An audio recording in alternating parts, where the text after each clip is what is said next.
Ratu Tisa ungkap persiapan terakhir penggunaan VAR. Baru 3 stadion BRI Liga 1 yang layak guna VAR.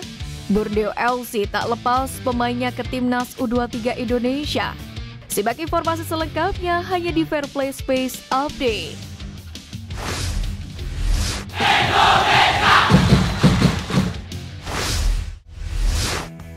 PT Liga Indonesia Baru atau LIB dan PSSI telah menggelar uji coba video assistant referee atau VAR sebagai persiapan terakhir.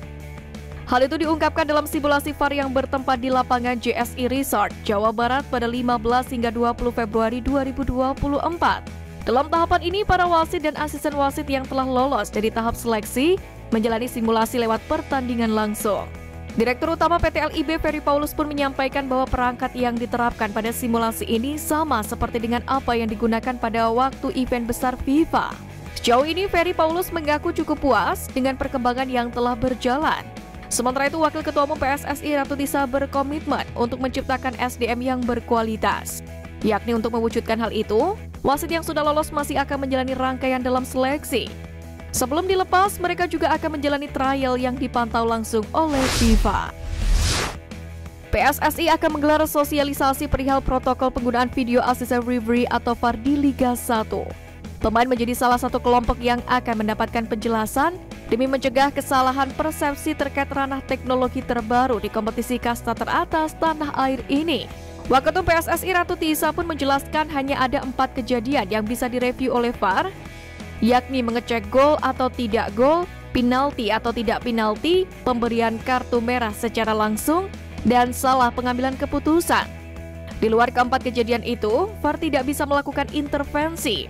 Dengan adanya penjelasan tersebut, PSSI pun berharap para pemain maupun pelatih bisa punya persepsi yang sama terkait untuk apa VAR digunakan. VAR di Liga 1 rencananya akan mulai diterapkan saat memasuki babak Championship Series, yakni pada Mei 2024 mendatang.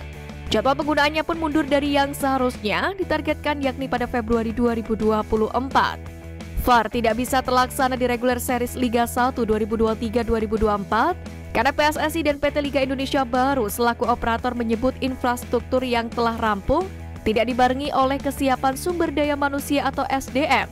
Dalam hal ini perangkat pertandingannya. Wacana pemanggilan pemain ke Timnas U23 Indonesia untuk persiapan Piala Asia U23 2024 mendapatkan respon dari tim peserta Liga 1.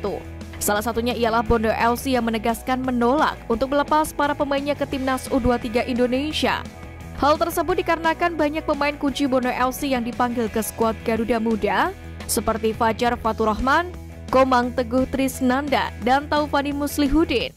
Manajer Borneo FC Dandri Dauri menjelaskan pihaknya sebenarnya tidak pernah menghalangi keinginan pemain bergabung ke tim nasional. Namun ada beberapa masalah yang harus dihadapi Borneo FC jika kehilangan ketiga pemain tersebut karena membela timnas Indonesia U23. Masalah pertama adalah resiko cedera jika ketiga pemain dilepas. Masalah kedua adalah Borneo FC sedang dalam posisi terdepan dalam perburuan juara Liga 1 2023-2024. Borneo FC bukanlah nama pertama yang menolak untuk melepas pemainnya ke Timnas Indonesia U23. Sebelumnya ada nama Thomas Doll selaku pelatih Persija Jakarta. Pelatih Persija Jakarta Thomas Doll menilai laga di Bali menjadi kesempatan timnya untuk bangkit.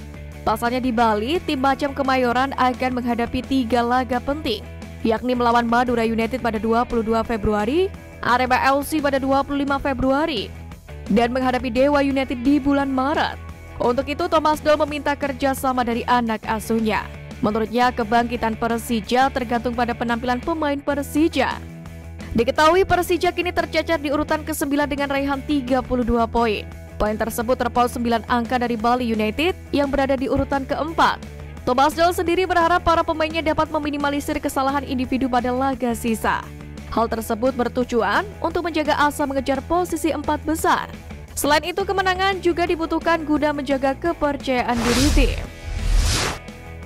Pelatih Arema FC Widodo Cahyoputro membeberkan kelemahan tim yang masih berjuang lolos dari zona degradasi di Liga 1 2023-2024. Meski secara komposisi pemain diakui, materi pemain Arema FC cukup mumpuni.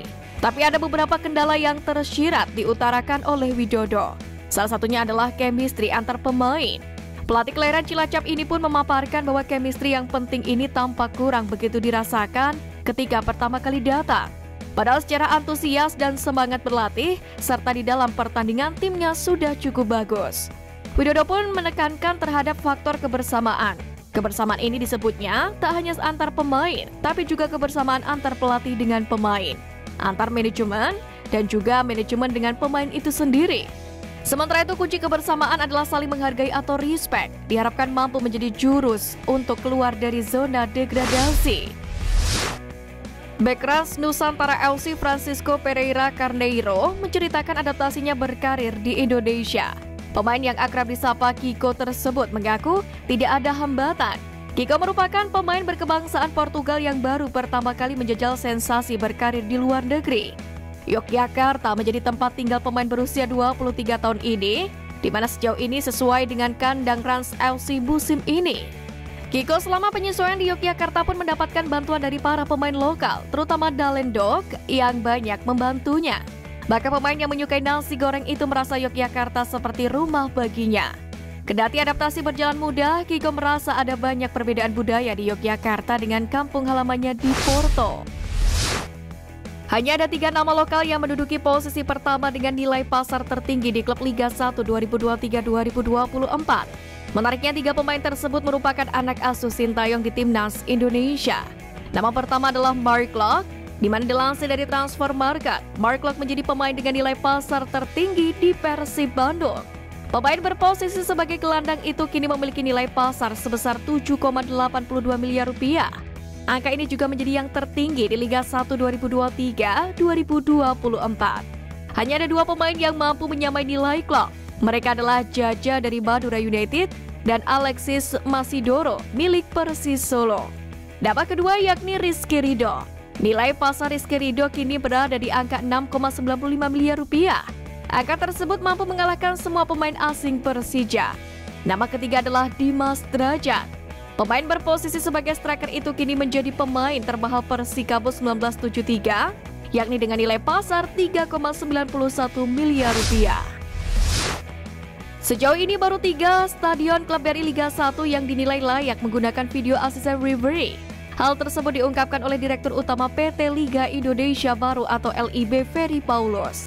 3 stadion itu adalah Stadion Manahan Solo, Kapten Iwayan Dipta Bali, dan Gelora Bung Tomo Surabaya. Sisanya masih butuh sentuhan lagi supaya mendukung pemakaian VAR. Stadion-stadion yang masih belum bisa menggunakan teknologi VAR itu, menurut Ferry Paulus akan direnovasi.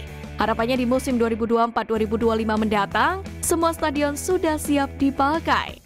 Sementara itu, sebanyak 13 wasit terpilih dan 22 asisten wasit intens mengikuti pelatihan VAR.